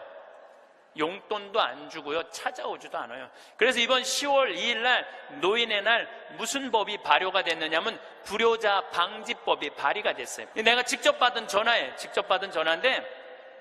85살 된 할머니예요. 85살 됐는데 70에 아들이 그러더래요. 어머니, 나 이제 어머니 어차피 모셔야 되고 어머니도 이제 나하고 같이 살아야 되지 않느냐? 그러니까 나 5천만 원 있고 어머니 3억 있는데 그 돈 나한테 주면은 내가 아파트 분양 받아서 어머니 모시고 살겠다고. 자기는 5천만 원 투자하고 엄마는 3억 투자하고 자기가 모시고 살겠다고. 자기가 들어가서 사는 건데 말은 자기가 모시고 산다고. 근데 이 할머니가 이런 생각이 들었대요. 내가 살면 얼마나 사나? 아들이 아파트 얻겠다는데 그래서 그 3억을 주고 들어가서 살기 시작했대요. 여러분들, 나이를 먹어서 자식이 내 집에 들어와서 사는 거랑 내가 자식 집에 들어가서 사는 거는 하늘과 땅 차이예요. 하늘과 땅 차이예요. 만약에 자식이 들어와서 사는데 마음에 안 들잖아요? 나가라고 그러면 돼. 근데 만약에 내가 자식하고 같이 살겠다고 합쳤는데 자식이 너무 마음에 안 들어, 며느리가 너무 마음에 안 들어. 그리고 대개 80된 분들은 며느리가 몇 살쯤 되느냐면 60살쯤 돼요. 이 60살쯤 되는 며느리는 눈에 뵈는 게 없는 사람들이에요. 그럼 누가 나가야 돼? 80살짜리가 들고 나가야 돼요. 80살짜리가 나가야 돼요. 이게 현실이에요, 현실. 제가 며칠 전에도 들은 얘기예요. 6억을 들고 할머니가 아들 집으로 들어갔대요. 아들 집으로 6억을 들고 들어가든 60억을 들고 들어가든 그건 아무 상관이 없어요. 자식 집에 들어가서 사느냐 안 사느냐 그게 중요한 거예요. 그런데 6억을 들고 들어갔는데 냉장고에 있는 사과도 마음대로 못 먹겠더라는 거예요. 왜냐하면 이거 혹시 며느리가 손자 주려고 갖다 놓은 거 아닌가. 그래서 전화를 했는데요. 얘야 나 이거 먹어도 되느냐고. 왜 그러고 사느냐 이거예요. 그냥 혼자 편안하게 6억짜리면 3억짜리 아파트 가고 3억은 은행에다 넣어놓고 한 달에 100만 원만 써도 30년을 먹고 살 수 있는데 왜 그렇게 사느냐 이거예요. 그리고 이제 여러분들의 인생의 주인공은 누구냐면 여러분들이에요. 자식이 여러분들 효도할 수 없어요. 이제는 효도는 할 수 없는 세상이에요. 제가 아주 단언을 합니다. 여러분들 효도는 할 수도 없고 받아 먹을 수도 없는 세상이에요. 생각을 해봐요. 여러분들 110살까지 산다고 생각을 해봐요. 110살 먹은 엄마가 90살 먹은 아들한테 전화해갖고 얘야 너 왜 나 요즘 안 찾아와? 그러면은 90살 먹은 아들이 당황스러울 거예요. 엄마 아직도 안 죽은 건가? 죽었는지 안 죽었는지 지금 헷갈리는데 가끔씩 엄마가 전화해갖고 너 왜 나 안 찾아오냐면 아들이 90살 먹은 아들이 당황스러울 것 같아요? 안 당황스러울 것 같아요? 살았는지 죽었는지도 몰라요. 90살 된 아들은. 막말로 여기 계신 분들 지금 8, 90 된 어머니 하루에 몇 번 생각해요? 떨어져 살면은 일주일에 한 번도 생각 안 할 때도 많을 거예요. 일주일에 한 번도. 근데 엄마는 오로지 자식만 생각하는 거야. 왜? 자기 인생을 살 줄 몰라서 그러는 거예요. 자아실현이 뭔지 몰라서 그런 거예요. 자아실현. 자기 인생을 산 사람은 자식이 있든 없든 자식이 찾아오든 안 찾아오든 아무 상관없이 자기 인생을 살아요. 근데 자기의 삶이 없는 사람은 오로지 자식만 쳐다보고 110살 때도 90살 먹은 아들한테 너 왜 나 안 찾아와? 나 너밖에 없는데. 그럼 아들이 엄마가 지금 죽었다가 살아난 건지 살았다가 죽은 건지 이거 헷갈린다니까요. 아들이. 이제는 효도는 없는 시대, 효도는 없는 시대예요. 그러니까 이제 85된 분이 70살 때 들어가서 아들하고 살기 시작했대요. 근데 75이 돼도 안 죽고 80이 돼도 안 죽더래. 근데 나이를 먹으면 먹을수록 여러분들 돈이 더 필요해요. 돈이 더 필요해. 나이를 먹으면 먹을수록. 그래갖고 83살에 아들한테 500만 원만 달라고 그랬대요. 왜냐하면 3억을 줬으니까 500만 원을 달라고 그럴 자격이 있는 거죠. 근데 그때부터 아들이 2년 동안 말을 안 하더래요. 말을 안 하더래요. 저는 아들 편이에요. 저는 아들 편이에요. 생각을 해봐요, 여러분들. 이 아들은 엄마하고만 살아요? 60살 된 며느리하고 사는 거예요. 며느리가, 아내가 맨날 뭐라고 그럴 것 같아? 나 저 시어머니하고 사는 거 지겨워. 당신 택해. 엄마야, 나야. 맨날 그래도 모시고 살아야지 어떻게 해? 지금 어머니 어딜 가라고 그런다고 맨날 이렇게 달래는 와중에 그런 상황도 모르고 500만 원 내놓으라 그러니까 이 아들이 엄마 쳐다보기가 싫은 거예요. 2년 동안 말을 안 하더래. 2년 동안. 여러분들 한 집에 사는데 아들이 2년 동안 나 사람 취급 안 하고 말 안 하면 그 집에서 살고 싶겠어요? 살고 싶지 않죠. 그러니까 나이를 먹으면 또 어떤 문제가 있냐면 안 보이죠? 안 들리죠? 기억력 까무락까무락거리죠? 여기 아프죠? 저기 아프죠? 그러면 그 입에서 나 행복하다, 나 기쁘다 이런 말 나올 것 같아요. 아이고 지겨워, 아이고 사는 거 힘들어 죽겠어, 차라리 죽는 게 나, 맨날 이 말 할 것 같아요. 좋은 소리도 여러 번 들으면 짜증나는데 지겹다, 죽겠다, 섭섭하다는 소리 10년 이상 들으면요 정말로 죽고 싶을 만큼 힘든 거예요. 그러니까 2년 동안 말 안 하는 거야. 이 할머니도 그 집에서 사는 게 너무 자존심이 상하는 거야. 그러니까 나한테 전화해갖고 신부님 생태마을 방 하나 달래는 거야. 와서 살겠다는 거야. 나 아직도 건강하다 이거예요. 85살이 그것도 알몸으로 와서 나하고 산다는 거야. 알몸으로. 아니 내가 20살이 나하고 와서 산다고 그래도 살까 말까 고민을 지금 해야 될 판국인데 85이 아들한테 3억 다 주고 나한테 와서 알몸으로 살겠다고. 할머니, 우리 생태마을은 피정집입니다. 그래서 할머니 드릴 방이 없습니다. 아니 내가 그 방 많은 거 아는데 왜 방이 그 많은 방이 비느냐 이거예요. 내놓으라는 거예요. 아니, 할머니 죄송하다고 우리는 피정집이라 내년 지금 10월 달까지 지금 실질적으로 거의 예약이 끝났어요. 할머니 드릴 방이 없어. 죄송해요. 그러니까 아니 방송 보면 우리 노인들 마음을 가장 잘 아는 분이 신부님인데 막상 통화해보니까 보는 거하고 다르다 이거예요. 방송 보는 거하고. 그러면서 이 할머니가 마지막 전화기를 내려놓으면서 나한테 한 방을 먹이더라고. 뭐라고 그러냐면은 전화 막상 해보니까 신부님이나 내 아들이나 다를 바 하나도 없다고, 똑같다고 전화 끊는 거예요. 그러니까 이 할머니는 정말로 어디다 마음 둘 데가 단 한 군데도 없죠. 만약에 이 할머니가 3억을 그대로 가지고 있었다면 그 서름 안 받았을 거예요. 그 서름 안 받고 그냥 자기 인생 사는 거예요. 아들은 아들 인생 사는 거고. 그럼 서로 섭섭할 것도 없어. 원수 될 것도 없어요. 근데 뭐가 원수가 되는 줄 알아요? 줄 거 다 주고 원수가 된다니까. 줄 거 다 주고 해줄 도리 다 해고도 원수가 된다니까. 그러니까 자식한테 돈을 주는 게 아니에요. 주지 마세요. 이제 뭐하러 주세요 자신을.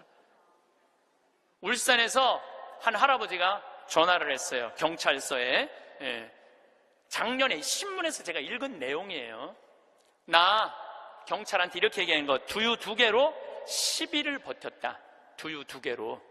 난 지금 죽을 것 같다. 나를 좀 살려줘라. 그래서 경찰이 가서 문을 따보니까 할아버지가 뼈밖에 안 남은 거야. 10일 동안 두유 2개로 먹었으니 뭐가 물 10일 먹은 거하고 똑같잖아요. 그래갖고 이 할아버지 뭐 누구 돌볼 사람 없나 했더니 할머니가 1년 전에 돌아가신 거야. 여기 우리 할아버지들 많이 와서 앉아 계신데 여러분들 오늘 강의 다 까먹어도 좋아. 정말로 다 까먹어. 이것만 안 까먹으면 돼요.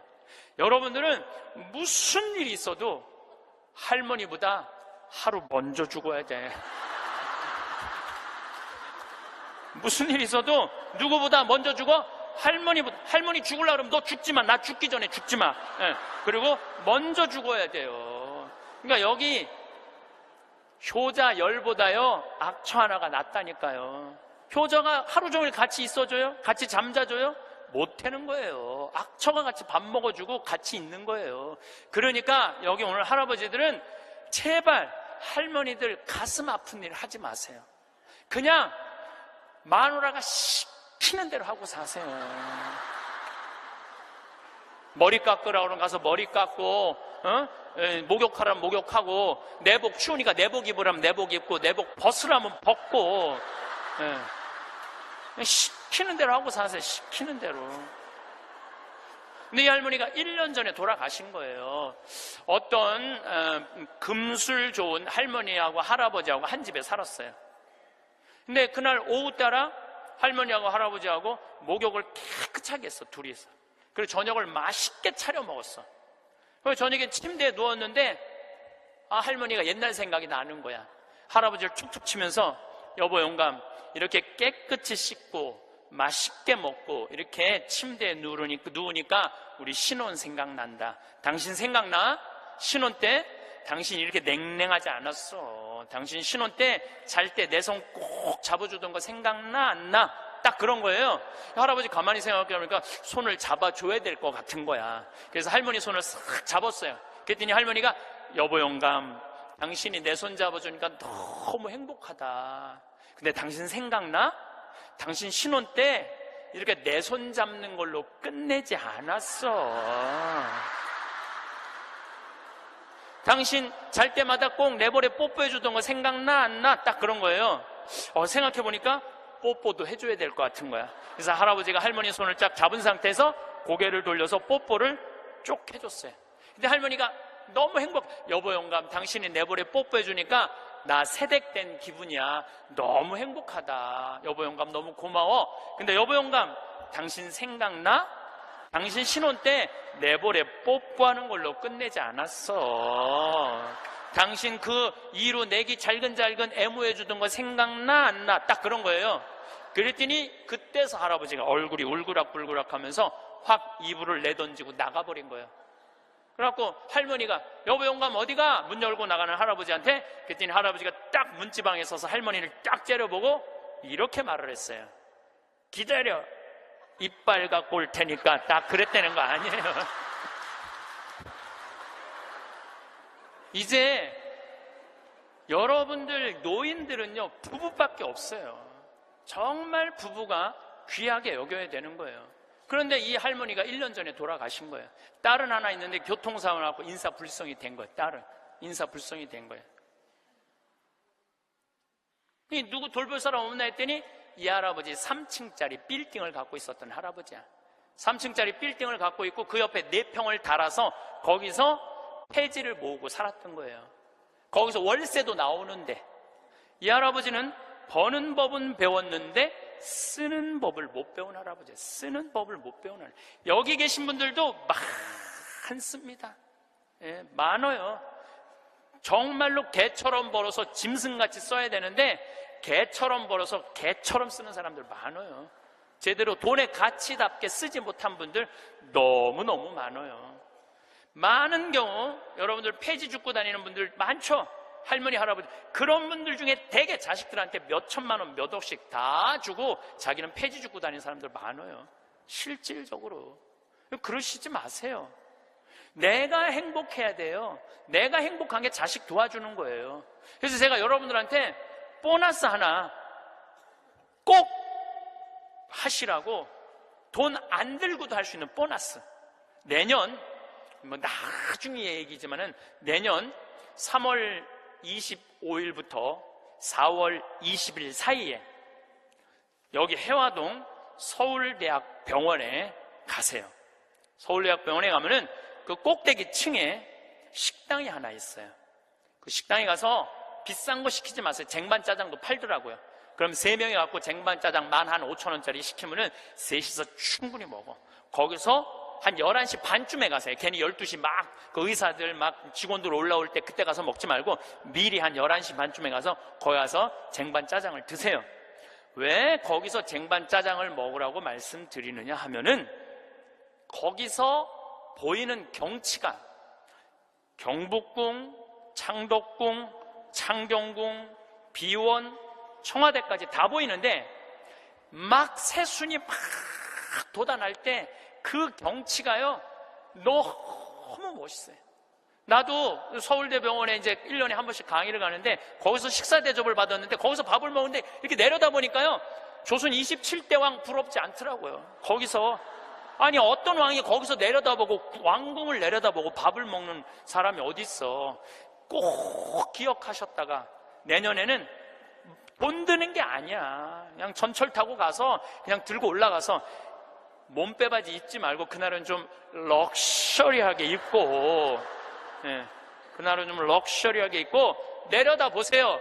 얼마나 아름다운가. 조선의 왕궁이 얼마나 멋있는가. 돈 안 들고도 볼 수 있는가. 정말 그런 데가 없어 세상에. 그런 데 가세요. 그리고 우리나라는 그렇게 멋있는 데가 너무 많아요. 너무 많아요. 돈 많이 안 들고도 하루에 그저 5,000원, 10,000원만 들고, 여기 춘천 벚꽃 필 때 전철 타고 춘천만 갔다 와도 얼마나 멋있어요. 나중에 하지 말고 제발 무슨 돈으로? 집 잡혀서 나중에 하지 말고 제발 그렇게 좀 다녀오세요. 저는 이번에 남이섬을 2번을 갔다 왔어요. 남이섬을 2번을 갔다 왔는데 정말 멋있더라고요. 여러분들 내년 봄에 남이섬은 도시락 싸갖고 가도 되더라고. 도시락 이렇게 싸서 김밥 이렇게 싸갖고 마음 맞는 친구들이랑 갔다가 오세요. 매일 그렇게 다니세요. 그렇게 다녀봤자 하루에 뭐 5,000원, 10,000원 밖에 안 돼. 신부님, 그렇게 다 썼는데 그때도 안 죽으면 어떻게 해요? 걱정하지 마세요. 돈 다 썼는데도 그때도 안 죽으면 국가에서 용돈 20만 2,600원 나온다. 걱정하지 마세요. 그거 받아 쓰면 되죠. 뭘 걱정을 해요. 빚만 안 지면 돼. 근데 빚지는 것도 가만히 보면 나이 먹어서 빚지는 것도 본인이 빚지는 게 아니에요. 다 욕심 때문에 빚지는 거야. 자식 때문에 빚지는 거야. 얼마 전에도 할머니 할아버지들이 뭐 어디 해갖고 뭐 1,700억인가 다 사기로 날린 사람들, 사기만 안 당하면 돼요. 사기 당하는 이유도 여러분들이 다 욕심 때문에 당하는 거. 늙어서 무슨 투자를 해? 그냥 쓰다가 또 돈 떨어지면 국가에서 하면 나오면 되지. 인터넷에 이런 모임도 있대요. 쓰죽해도 있대. 쓰죽해. 쓰다가 죽자. 이런. 무슨 투자를 해. 괜히 쓸데없이 조이팔한테 투자해갖고 돈 날리고 그러지 마시고 그냥 맛있는 거 먹고 경치 좋은 데 다니고 그렇게 쓰세요. 제가 10년 전에 53,000원 나올 때 여러분들한테 이렇게 얘기했어요. 앞으로 20만 원 받는 시대가 올 겁니다. 이제 20만 원 나왔죠? 제가 또 말씀드릴게요. 앞으로 10년 후에 여러분들 60만 원에서 70만 원 나와요. 왜? 우리나라하고 경제가 비슷한 나라들은 다 지금 노인연금이 60에서 70만 원 정도 다 나와요. 우리나라하고 경제가 비슷한 나라들은. 우리나라만 안 하고 있는 거예요. 우리나라만 노인들한테도 안 하고 경찰한테도 안 하고 뭐 청소하는 사람들 아주 돈 안 주는 거지. 이거 다 올라와야 돼. 그리고 지금 기업에 있는 돈들 다 세금으로 뺏어갖고 그 돈 힘든 사람들한테 다 나눠줘야지 선진국으로 가요. 선진국으로 가는 길은 그 길밖에 없어요.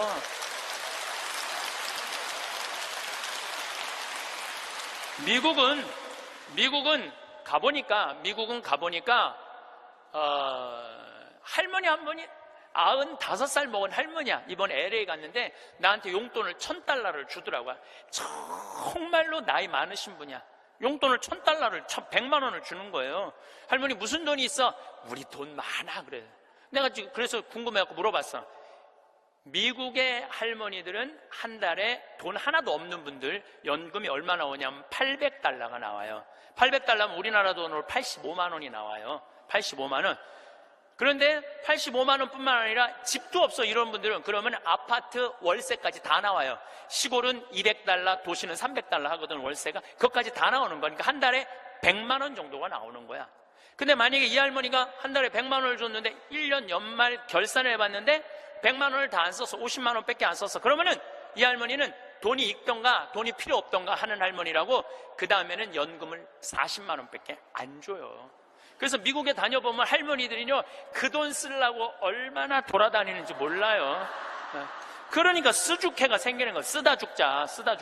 그냥 나한테 용돈도 $1,000씩 주는 거죠. 내가 그 할머니한테 5년 전에도 나한테 만나서 그랬대요. 그래서 할머니 손을 잡고 할머니 내가 한 5년 후에 여기 또 올 것 같은데 그때 또 봐요. 그랬더니 그때는 좀 생각을 해봐야 될 것 같아 그러시더라고요. 100살 때는 생각을 해봐야 되겠다 이거죠. $30,000가 통장에 넘었으면요 연금을 안 줘요. 미국도. 그러니까 자기 통장에 3,000만 원 밑으로 자꾸 만드는 거예요. 쓰라는 거예요. 근데 우리나라도 그렇게 갑니다. 분명히 그렇게 가요. 그리고 우리나라가 부정적인 요소도 많지만은 제 판단에는 앞으로 전 세계에서 가장 발전한 나라 중에 하나예요. 우리나라가. 그러니까 걱정하지 마세요. 자식한테 재산 물려주지 마시고 여러분들 쓰고 싶은 거 다 쓰세요. 여행 다니고 싶은 거 여행 다니고 먹고 싶은 거 있으면 먹고 없으면은 안 쓰면 되지. 없으면 안 쓰면 돼요.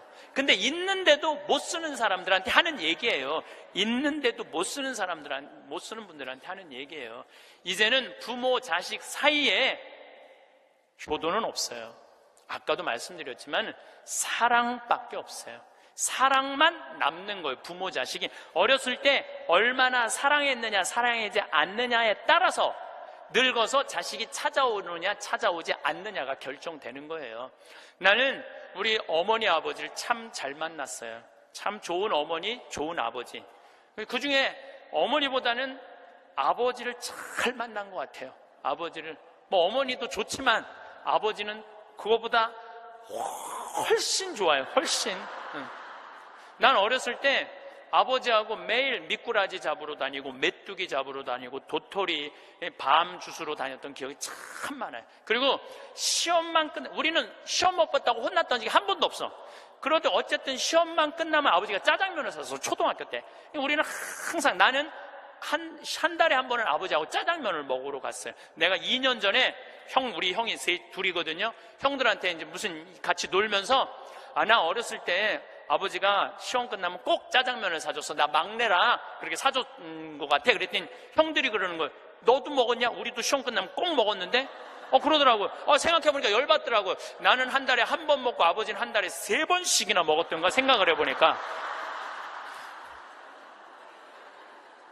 그러니까 어렸을 때 미꾸라지도 어떻게 잡았느냐면은, 논에 보면 웅덩이 있죠? 옆에 거기 물 다 퍼내. 아버지하고 바가지로 다 퍼내면 그 진흙 안에 미꾸라지 많아. 그럼 그거 탁 잡아다, 그 잡는 그 느낌이 얼마나 좋은지 몰라요. 미꾸라지가 진흙을 딱 잡으면은 미꾸라지가 꾸물쭉꾸물쭉 하고 막 생기는 거 있잖아요. 우렁도 있고. 참 행복한 시절 보냈어요. 그러니까 이제 아버지를 생각하면은 참 마음이 따뜻해요. 아버지를 생각하면. 근데 중학교 3학년 때 내가 옥상에서 밤에 담배를 피고 있는데 어험 소리가 들리더라고. 어험 소리가. 고개를 돌려보니까 아버지 뒷모습이야. 아버지가 내 담배 피는 걸 보고 내려가신 거예요. 너무 미안하더라고요. 왜냐하면 나는 손찌검 한번 하신 적 없는 아버지인데, 그 좋은 아버지한테 담배 피는 모습을 중학교 3학년 아들이 보였으니 얼마나 미안해요. 그냥 아버지 쳐다보기가 정말로 얼굴을 들을 수가 없었어요. 근데 아버지가 하루가 지나도 말이 없고 이틀이 지나도 말이 없는 거야. 일주일이 지났는데도 말이 없으신 거예요. 그래서 난 이렇게 생각했어요. 깜깜해서 못 보셨나 보다. 이렇게 생각을 했어요. 근데 2주일이 됐는데 2주일째 누나가 나를 부르는 거예요. 막내야. 항상 저를 막내라고 부르거든요. 우리 집에서는. 막내야, 얘기 좀 하자. 그래, 얘기해. 그랬더니 너 담배 피니? 그러더라고요. 나 담배 펴. 왜냐면 그때 제가 중학교 2학년, 3학년, 고등학교 1학년 거의 3년을 학교를 거의 안 다녔거든요. 뭐 여러 가지 몸이 안 좋아갖고 학교 안 다니니까 할 일이 뭐가 있어. 맨날 그냥 담배나 피고 앉아 있는 거죠. 학교 다니면 담배 필 시간 없지만 학교 안 다니니까 담배 필 시간이 얼마나 많아요. 맨날 담배나 피고 있는데 너 담배 피니? 그래서 나 담배 펴. 그랬더니 아버지가 나한테 얘기하더라. 너 건강도 안 좋은데 담배 끊었으면 좋겠다고.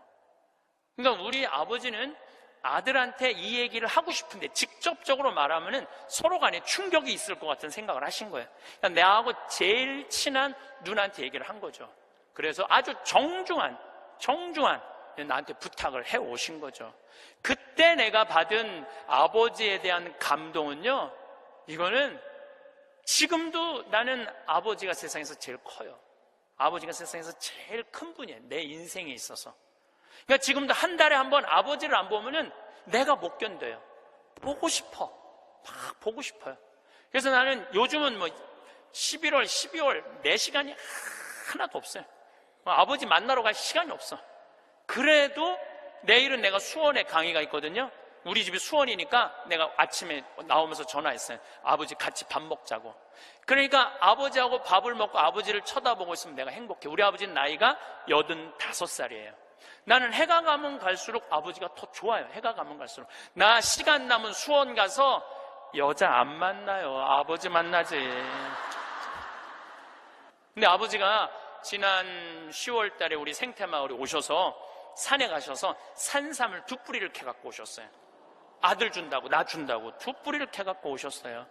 그런데 그런 거조차도 나는 오랫동안 기억에 남을 거예요. 우리 아버지는 지금 산에 가갖고 바위 틈에 그 꽃을, 산삼 그거를 잎을 보셔갖고 그걸 캐갖고 이 손마디보다 약간 두꺼운 걸 2개를 캐갖고 오셨는데, 지금도 나는 아버지가 90살이 되든 95살이 되든 100살이 되든 아버지를 보고 싶은 마음은 변함이 없을 거라고 생각을 해요. 아버지를 보고 싶은 마음은. 왜냐하면 너무너무 사랑하니까.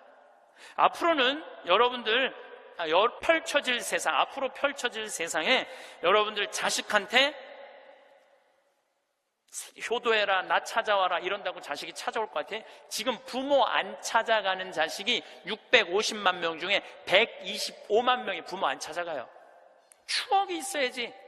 먹고 마시고 놀았던 기억이 있어야지. 늙은 아버지하고 먹고 마시고 노는 거예요.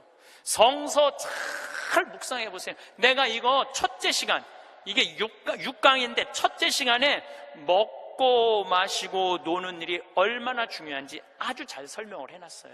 여러분들 그걸 한번 보세요. 예수님이야말로 우리를 진정으로 사랑하는 우리 진정한 왕이야. 정말 왕이 백성이랑 먹고 마시고 놀잖아요. 그럼 백성의 속마음을 다 알아요. 백성을 위로할 수 있는 거예요. 그러니까 우리의 왕이야말로, 요즘 대림절 지내시죠? 우리의 왕이야말로 진정한 왕이에요. 우리랑 먹고 마시고 노니까. 왕이 나하고 먹고 마시고 놀면 여러분 가슴 설레지 않아요? 우리나라 지금 임금이, 우리나라 지금 대통령이 백성들하고 여러분들하고 매일 먹고 마시고 놀면서 여러분들 속사정 이해해 준다 그러면은 그 대통령한테 목숨 바칠 것 같아, 안 바칠 것 같아? 대통령이 나하고 지금 청와대에서 와갖고 여러분들하고 여기 명동에서 같이 매일 먹고 마시고 놀면 목숨 바칠 것 같아, 안 바칠 것 같아요? 바치죠? 예수님한테 왜 목숨을, 여러분들 예수님한테 목숨 바치는 분들이죠? 우리의 임금이야말로 진정한 킹 오브 킹, 왕 중의 왕이다. 저는 요즘 이 먹고 마시고 노는 거 묵상하면서 예수님을 더 사랑하게 됐어요. 참 좋으신 분이에요. 해리 리버맨이라는 할아버지가 있어요. 이 할아버지는 나이가 몇 살이냐면은 104살에 돌아가셨어요. 미국, 원래는 유태인이야. 폴란드에서 너무너무 가난하게 살다가 어디로 갔느냐면은 미국으로 이민을 갔어. 가고 뭐 정말 일을 많이 했어. 제조업도 하고. 근데 이제 77살에 은퇴를 했어요. 돈도 많이 벌고. 그래갖고 이제 미국에도 노인정이 있어요. 매일 노인정에 가고 할 일이 없으니까 맨날 체스를 뒀어요. 근데 81살에 같이 체스 두던 친구가 아파갖고 안 나왔어. 안 나와갖고 하루 종일 멍 때리고 있는데 거기에 자원봉사자가 할아버지 친구 안 나왔다고 하루 종일 가만히 앉아있지 말고 옆에 화실이 있는데 그 화실에 가서 그림 좀 공부 좀 해보고 그림 좀 그려보라고 그럽니다. 그랬더니 이 할아버지가 이런 말을 해요. 나는 태어나서 지금까지 단 한 번도 붓을 잡은 적이 없다. 먹고 살기 바쁜데 무슨 붓을 그리냐. 물감이 어떻게 생겼는지도 모르고 도화지, 캔버스가 어떻게 생겼는지도 모른다. 근데 내가 무슨 그림을 그리냐. 이 81살 나이에. 그래도 할아버지 한번 가서 구경이나 해보시라고. 그래서 할아버지를 살살 꼬셔서 화실에 갔어요. 근데 이 할아버지가 화실에 가서 붓을 보고 물감을 보고 캔버스를 보는 순간 어떤 생각이 들었느냐면은 어렸을 때 당신이 황찬현 신부냐고. 내가 황찬현 신부라. 당신 요즘 왜 그런 강의를 방송에서 나와서 해서 집안을 평지 풍파를 일으키는 거야. 그러니까 내 강의를 듣고 시어머니일 거예요. 시어머니가 내 강의를 듣고 며느리를 불러서 한 소리 한 거지. 나 안 죽는 데더라. 너 나 다 나위에서 쓰다가 나 통장에 500만 원만 남길 테니까 나한테 유산 받을 생각 꿈도 꾸지 말아라. 그렇게 이제 얘기를 한 거야. 그러니까 그냥 열받으니까 나한테 전화를 한 거죠. 그런 강의 하지 말라고. 그리고 그 자매는 한마디 더 하더라고요. 당신 강의하는 거 재수없다고 그랬죠.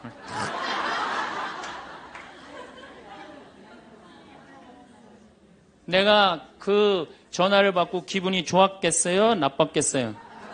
기분은 나빴지만 내가 화가 나고 내 감정을 주체할 정도는 아니었어요. 왜? 상황이 틀리니까. 얼마든지 내가 공격받을 수 있는 얘기를 한 거니까. 제가 2년 전에 평화방송에 강의를 한 2달 정도 했어요. 많이 한 것도 아니에요. 2달. 그런데 정말로 인기가 대단하더라고. 막 전화가 얼마나 오는지. 특히 천주교 교우들은 의외로 전화를 안 하더라고. 개신교 성도들이 얼마나 전화를 많이 하는지 몰라요. 신부님 너무너무 설교 좋다고. 천주교 교우들은 왜 전화하느냐 하면은 천주교 교우들은 원래 입이 무겁잖아요.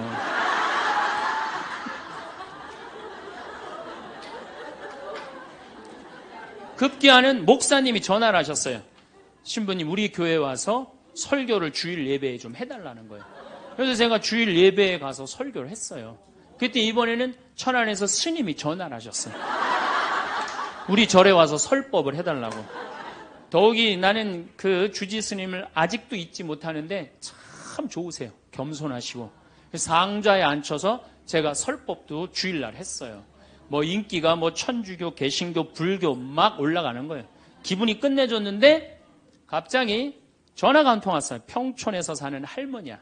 근데 이 할머니가 전화를 우리 직원한테 황창현 신부를 바꾸라고 전화가 온 거예요. 근데 문제는 황창현 신부님을 바꾸라는 건 좋은 말 하려고 전화한 거예요. 황창현 신부를 바꾸라는 건 따지려고 전화한 거예요. 전화를 딱 받았더니 당신은 정의구현 사제단이냐 딱 그렇게 물어보는 거예요. 그래서 난 정의구현 사제단이 아니다. 그랬더니 정의구현 사제단도 아닌데 왜 운하를 반대하느냐. 우리나라 경제가 살려면 운하를 해야 된다. 젊은 신부가 경제도 모르고 사회도 모르고 정치도 모르는 신부가 방송에 나와서 운하가 안 된다고 1시간 동안 떠들면 되겠느냐. 그리고 당시 수원교구 주보에다가 운하 안 된다고 한 달을 주보에다 써내는데 그 60만 명, 70만 명이 있는 주보에다 그런 글을 쓰면 되느냐. 그리고 당신 앞에 행복론 강의도 하나도 재미없었다. 나와서 방송 나와서 강의하지 말아라. 그래서 전화를 탁 끊는 거예요. 제가 기분이 좋았겠어 나빴겠어요? 기분은 나빴지만 그 할머니 때문에 화를 주체하지 못해서 내가 목을 매갖고 자살을 해야 되겠다 이 생각은 안 했어요.